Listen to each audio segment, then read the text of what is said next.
Well, what's up, guys? Today I'm going to show you my baits and what I use to catch big catfish and big carp. Check it out.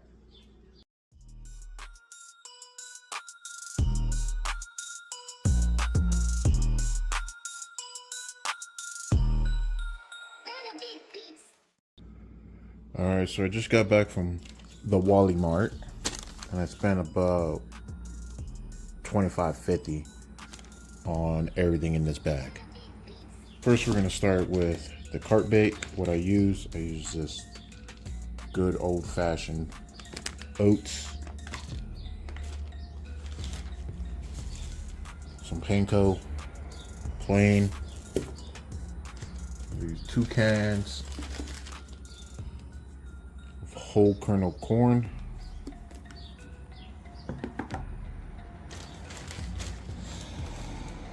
strawberry jello,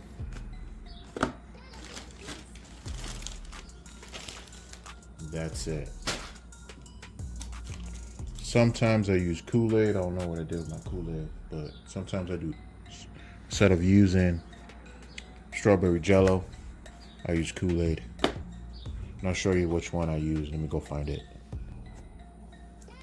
Alright, so this is the one I use. This is already like the ready mix where you could just add water only. I like this one better than the little packets because it has sugar already in it. Because it's just add water and you can drink it. So this is the one I use either for my carp bait and for my catfish bait. Or the things I normally use is I use a bag. This is all I had. Normally I use the ones that have the zipper on top because it seals a lot better, but this is what I use. It's like a freezer bag. And then these cans of corn because it has the easy pull tabs. And then again, planko. And then your old-fashioned oats, whole grain. That's what I use. So let's get to mixing. I'll start dry. The dry stuff first. I see sometimes people grind this up into like a little powder. They put it in their blender and then they grind it up to make it more finer. I mean, you can do that, but I don't. So to make like a day's worth, I put about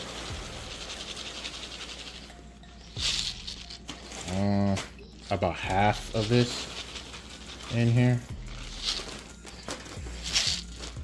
Yeah, about half. Get you about that much. Then I get the planko. I do the same thing. I use about half.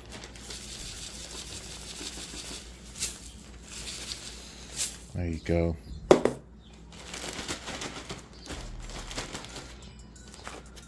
And then with the strawberry jello,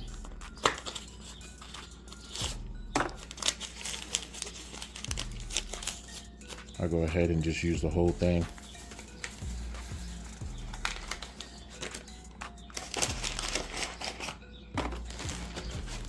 Then zip it up.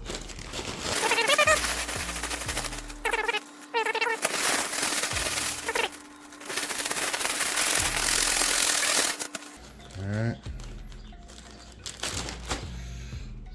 Then I get the 2 cans of corn with the liquid. Pour it in there. Whole can corn. Some people use cream corn. You can use that too. Makes it a lot thicker. All right.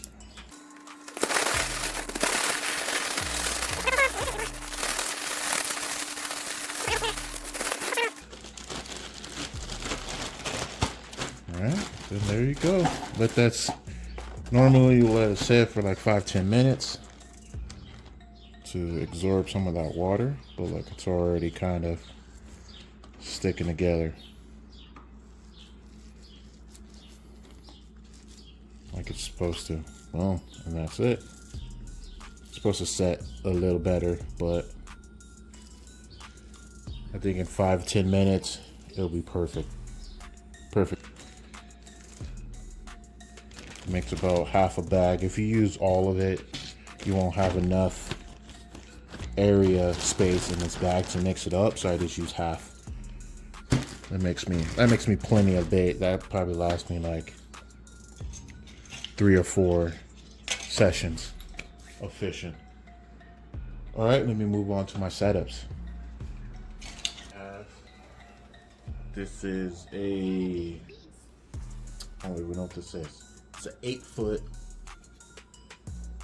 Catfish rod by Ugly Stick. Let me show you. Ugly Stick makes this Catfish rod. It's 8-footer. I think medium action it was. Yeah, medium heavy.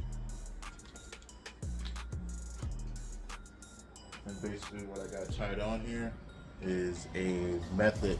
I think it's a method feeder.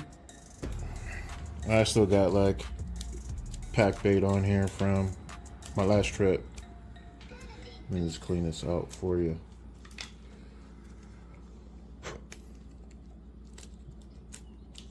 Actually, let me show you a brand new one.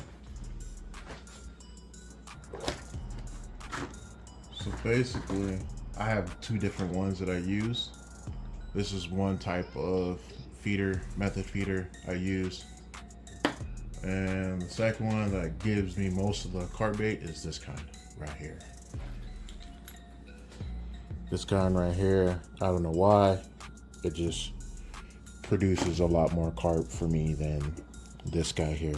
Even though I've caught carp on this one, I think it's just the way I set it up. Maybe you guys in the comments can help me out. But what I use is so with this one, with this style, basically you feed your line through and your hook hangs near your bait, and you have your corn on this side, and then you have your method on this side, right next to each other. So when it hits the water, you know, your method feeder is there, and then your hook is, I don't know, a couple inches, 3 or 4 inches away from your actual bait. So, but with this type of method feeder, it allows you to place your hook on top.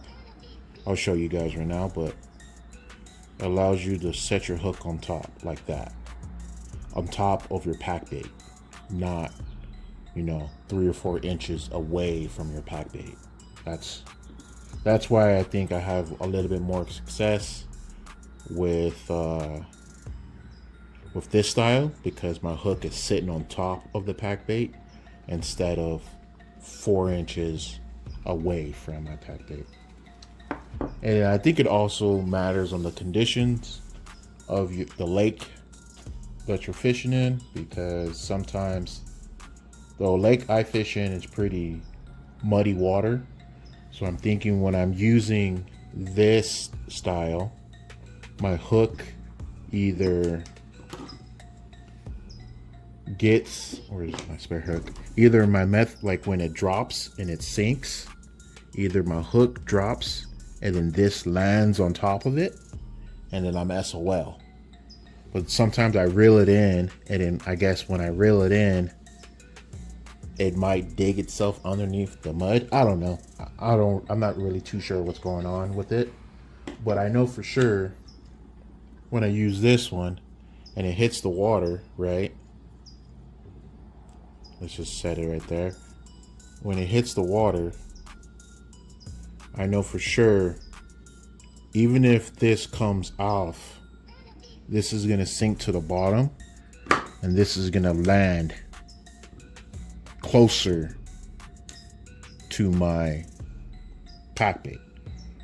So I know for sure it's in the area of my pack bait instead of 4 or 5 inches away.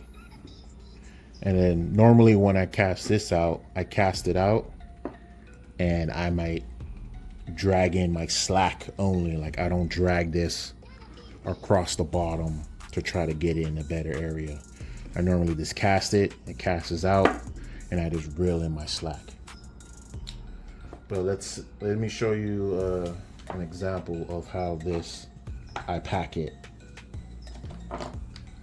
So normally, let's get the good stuff. Normally, and it comes with a little applicator, I guess that's what you can call it, or that's what I'm calling it. And normally what I do, I got 2 pieces of fake corn on the hair rig right there. If you guys don't know how to do a hair rig, I'll show you in a different video. But I buy this setup where it comes with everything in a kit. I'll link it in the description. But this is what I use, and I catch tons of carp with this. So I just set it in there like that with my fake corn in the hook. Then I just grab some pack bait, right? A little bit. I just fill it up. And then I just upside down and smash it in like that. And then I keep all the rest, depending where I'm at. You know, I just smash it in. And it even has a release right here. So you push that release and it takes it off the bottom. You didn't see? It packs it pretty nice. And still, even if that's not going to come off, sometimes it's embedded better. I'm thinking it's just because I didn't really pack it as well. But sometimes it's embedded. But in this case, it's not. But even so, it's still good enough. And then boom, you're ready to cast. So now you know, once you cast this out, and once it hits the water, it's possible that the hook can dislodge from your pack bait, but most likely it doesn't, or it's not supposed to. But sometimes it could, but sometimes it doesn't. So when you hit your water, this thing floats to the bottom, just like that. And it's at the bottom, waiting for a carp to come along and suck up this corn and suck up the hook, and then boom. Alright, so that's my carp setup. Let me show you guys my catfish setup that I have. This is also an ugly stick, catfish edition. Ugly stick, catfish edition special. It's the orange. This is a 9-footer. Focus, there you go. 9-footer, medium heavy. Boom. And then I got the, I don't even know, Pacific Fun. I think that's how you say that. Reel on it.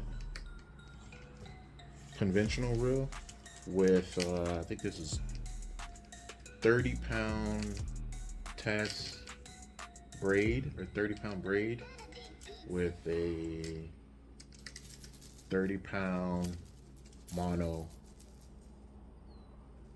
leader on it. And then it's just slip and slide.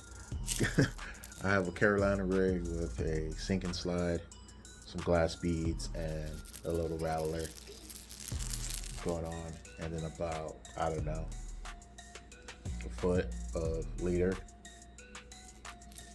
But I'm gonna start, I used to exclusively use a Carolina rig for all my catfishing, but this season I'm gonna switch to the Santee Cooper rig and basically do the little Demon Dragon float instead of the peg float or the foam peg float.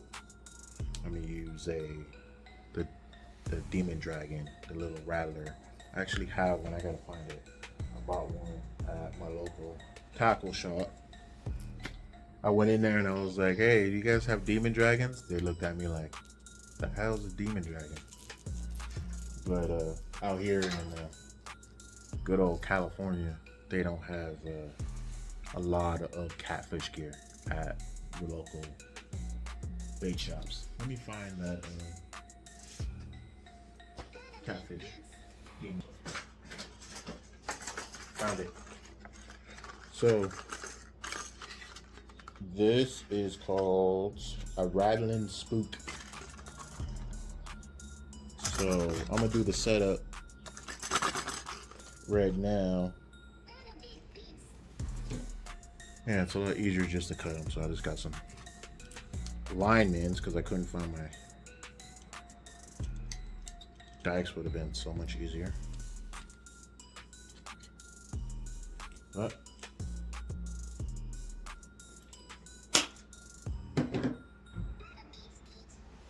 dude, really?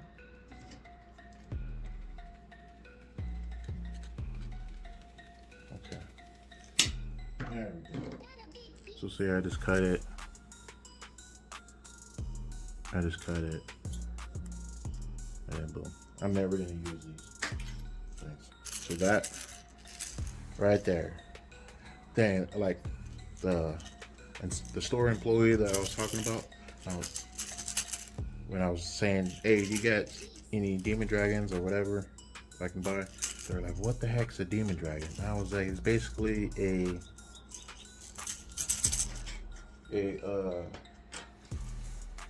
top water float that has treble hooks on it." And they're like, "Oh, one of these?" And I was like, "Yeah." But basically a Demon Dragon doesn't have those hooks. It just comes plain. They're just like, "What is that?" So instead of running the Carolina rig, I'm gonna run the Santee Cooper rig this season and see if it lands me more fish, more catfish.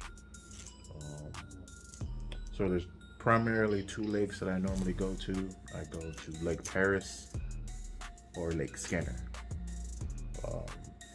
Lake Paris is a bigger lake. It has recreational stuff, like you can put jet boats out there, regular boats,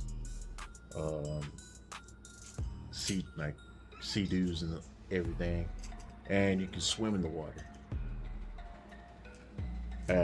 Lake Skinner, it's a fishing lake only, so that's where I catch most of my catfish, at Lake Skinner, because it's zero contact, boats only, fishing only.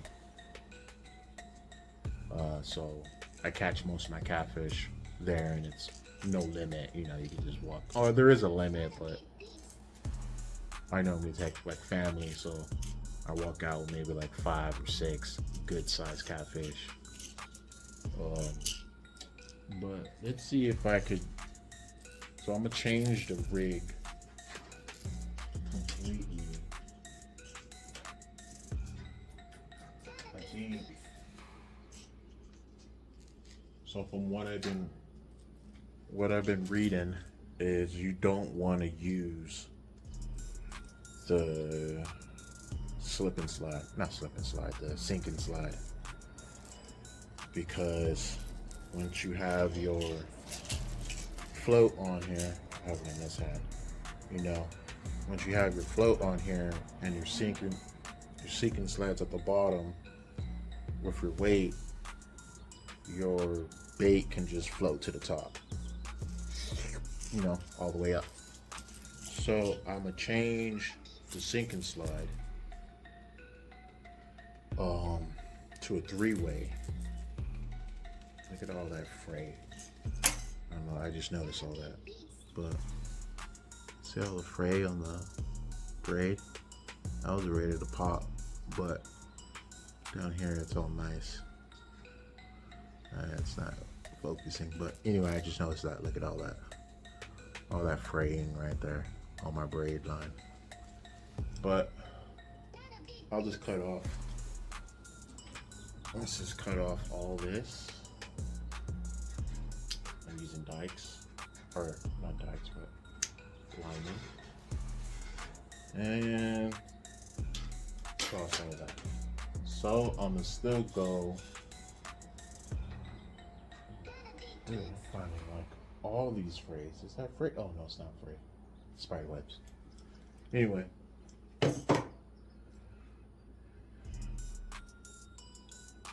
I like braid as casting because there's no stretch. It's just stronger, but I do like it. I do like a monofilament leader instead of having this just straight to my hook. I don't know. I feel I can cast farther. There's no line twist. There's no memory. You know what I mean? So I feel I can cast a lot farther, especially on the bank, with braid than I can with monofilament. That's just how I feel. Perfect personal preference. You can go mono all the way and you'll catch fish. You can go braid all the way and you'll catch fish. The braid will just be frayed at the end from catfish rubbing on your line all the time.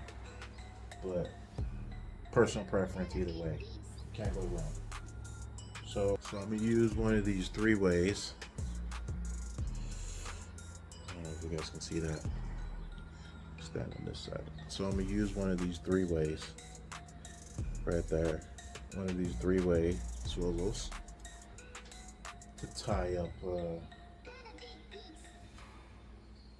my main line to one.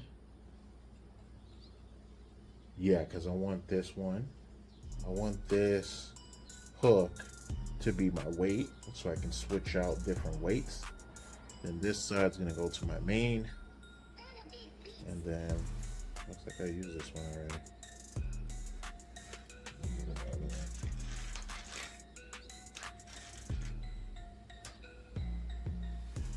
Yeah, so I'm gonna use a 3-way for this setup. See, it's a 3-way. So I'm gonna use the hook for my weight. So let me use this side to go to my main, so it's gonna be my braid. And then this side is gonna be my mono to my hook, my leader. Then I use big game mono. This is 60 pound. I normally have 30 pound, but I think I ran out. And 60 was the only thing they had. But 30, 60, you know, you can't go wrong. It don't matter, really. It's stronger, but let's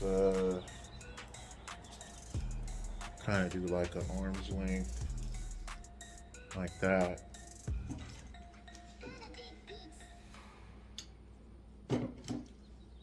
I have some new hooks too. I gotta find those hooks. But yeah, I don't know. It's about 3 feet. I have to be at least 8 aught. So I'm gonna do 2. This is probably like a, I don't know, 8 aught, 9 aught. I can't really tell. But I got some 5 aught Gamakatsu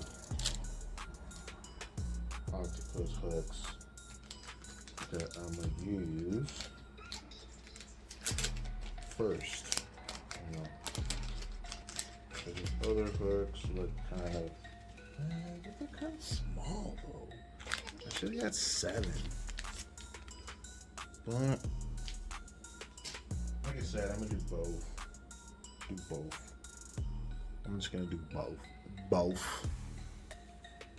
So I just do snell knot on this guy. If you don't know how to do a snell knot, then you're not a cat fisherman. Here's my snell.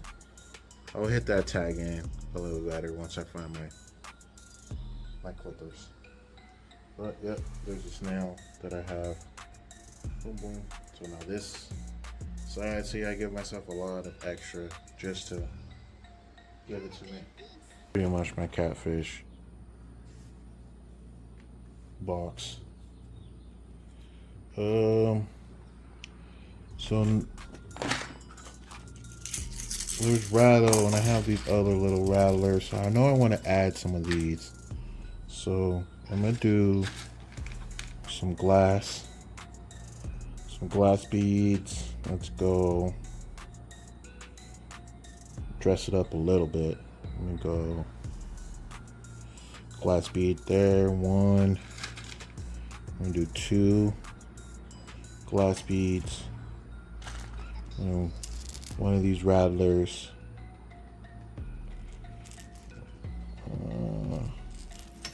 Boom. Then I'm gonna tie this guy on, and then what I read is you just tie it on, like you go through the hoop, go through. Can't even see, huh? So normally you can tie it right there, tie a knot, but from what I got from some of the guys, some of the fellows who use this, they just go straight through that, straight through the belly one, and then out the back, and then they just pull it all the way down. So that's basically how I'm gonna fish it, like that. But let's dress it up some more. I'm gonna put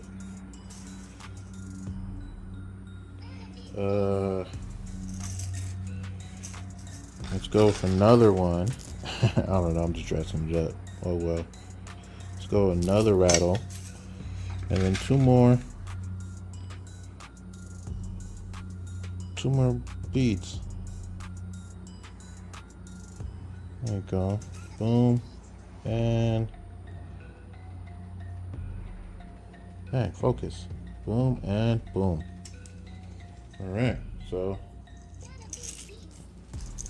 there's it. There it is at the end. That's how I'm gonna fish it. See, it rattles quite a bit.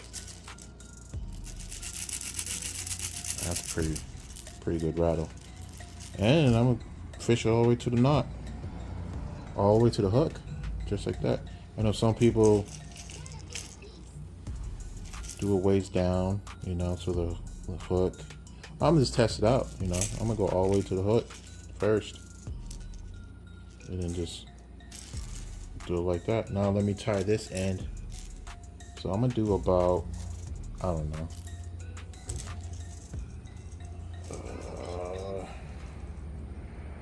I'm gonna do about a foot. Then I'm just gonna tie a simple overhand. I think this is called a surgical or figure 8 knot, maybe. I don't know. See, there's the 8 right there, and you just cinch it. There's the knot. I probably went a foot from the leader to the knot.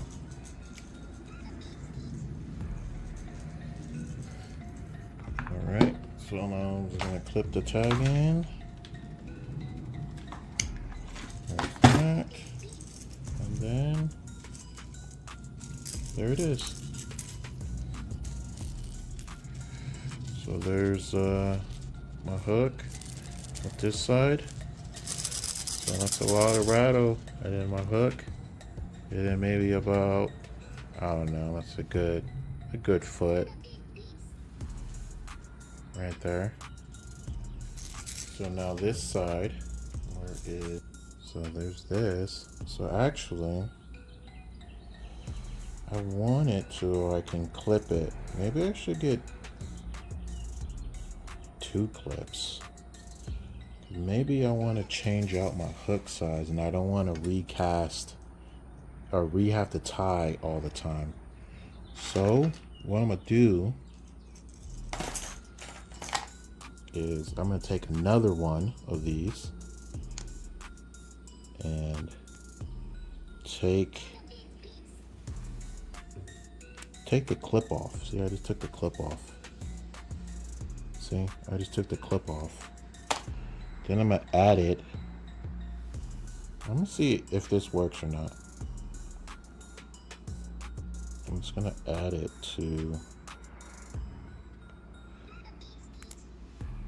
Okay, let's see. There we go. I'm just gonna add a second clip. Like that. So now it's still a 3-way, but with 2 clips. So then this side could be clipped to my bait like that, or my leader, right? Then this clip could be my weight. So that's a 4 ounce. I don't need a 4 ounce. What is this? I don't know. This is probably like a 2 ounce. 2 ounce should be fine. So I could just clip that to my 2 ounce like that. Let me know in the comments if that's a bad idea. And then this side is to my main line. Alright, so this is gonna hit the bottom, and this is gonna float up, right? I don't know. Maybe that idea was bad. I don't see why it would be. Maybe it's bad, maybe it's not. Because what I'm thinking is, okay, I'm casting out. This hits the bottom. It should be the same, right? Shouldn't make no difference. And then this should be floating up towards you guys like that. Ooh. Right? Oh, well, I see that doesn't work. That doesn't hold. On the back. Maybe I could put like a slip tie or whatever they're called. But that should be fine, just like that. Actually, I should have put it in front, huh? 2 of them in front. Another one of these. It should still work. I mean, it's not gonna affect it. So when it's up there, boom, boom, boom. It's making noise. Ba-da-da-boom. Making noise. Yeah, it shouldn't matter. I don't think it matters if the weight is on a,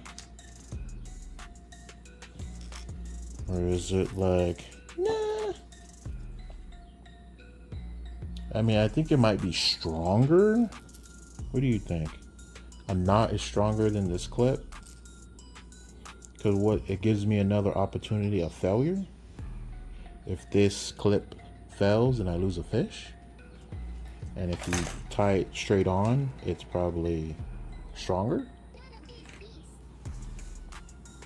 I don't know. We'll see. But on a Carolina rig, it's the same thing. You use the clip. I don't know. We'll find out.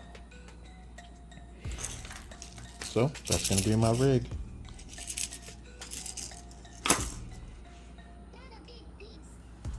Alright, so that's my 2 setups I'm gonna use for tomorrow on Lake Paris.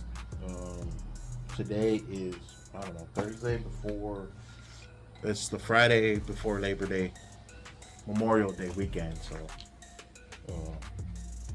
those are my 2 setups. One's carp, one's catfish. Oh, let me show you what's gonna go on that hook. So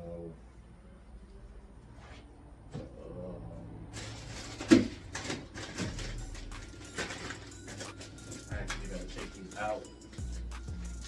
So gotta take these out so they can thaw out. But I got chicken breast.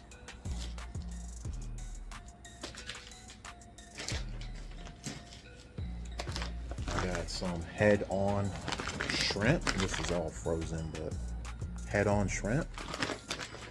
And then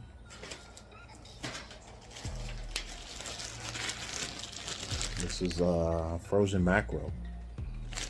So I'm gonna chop this up into chunks, throw it on the hook.